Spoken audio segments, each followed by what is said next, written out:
লালমনিরহাটের হাতীবান্ধায় কারিগরি প্রশিক্ষণ কেন্দ্রের ভারপ্রাপ্ত অধ্যক্ষ শাহিন আক্তারের বিরুদ্ধে অতি গোপনে খণ্ডকালীন প্রশিক্ষক নিয়োগ পরীক্ষা নেওয়ার চেষ্টার অভিযোগ উঠেছে।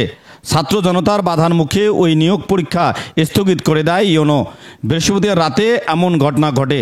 অভিযোগ উঠেছে ভারপ্রাপ্ত অধ্যক্ষ শাহিন আক্তার তার পছন্দের লোককে নিয়োগ দিতে পরীক্ষার একদিন আগে পরীক্ষার্থীকে এনে নিজ কক্ষে রাখেন।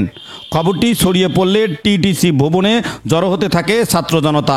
গতকাল সন্ধ্যার দিকে জানতে পারি যে আজকে এখানে আপনার ড্রাইভিং প্রশিক্ষক নিয়োগ পরীক্ষা অনুষ্ঠিত হবে। সে প্রশিক্ষক নিয়োগ পরীক্ষা অনুষ্ঠিত হওয়ার আগে গতকাল রাতে এইখানকার অধ্যক্ষ মহোদয় ওনার রুমে নওগাঁ এবং সিরাজগঞ্জ থেকে দুইজন প্রার্থীকে এনে এখানে অবস্থান করান। আমরা এসে তাৎক্ষণিক সেই প্রার্থীকে সহ প্রিন্সিপাল মহোদয়কে এখানে রুমে দেখতে পারি। রাতেই টিটিসি ভবনে যান হাতীবান্ধা উপজেলা নির্বাহী কর্মকর্তা শামীম মিয়া। নিয়োগ পরীক্ষার প্রক্রিয়ায় অনিয়ম দেখতে পেয়ে তিনি শুক্রবারের খণ্ডকালীন প্রশিক্ষক নিয়োগ পরীক্ষা স্থগিত করেন।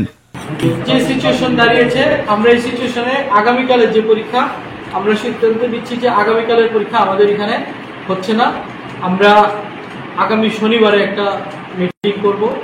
মিটিং করে আমি আমাদের সম্মানিত ডিসি স্যারের সাথে কথা বলবো। কথা বলে নিরপেক্ষ প্রতিনিধি নিয়ে আসবো।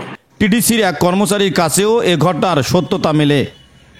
যারা কালকে আসছিল, আমাদের এখানে তো রেজিস্টার নাই, ওরা আসছিল। স্যার আমাদের বলছে যে ওনার গেস্ট আসছে, সে গেস্ট হিসেবে আসছে ওনারা। আমার ডিউটি রাত 8টা পর্যন্ত ছিল। আমার ডিউটি শেষ করে আমি চলে গেছি। পরবর্তীতে রাত 11টা সাড়ে 11টার মতো হবে, আমি জানতে পারলাম যে এইখানে নাকি একজন ক্যান্ডিডেট আছে।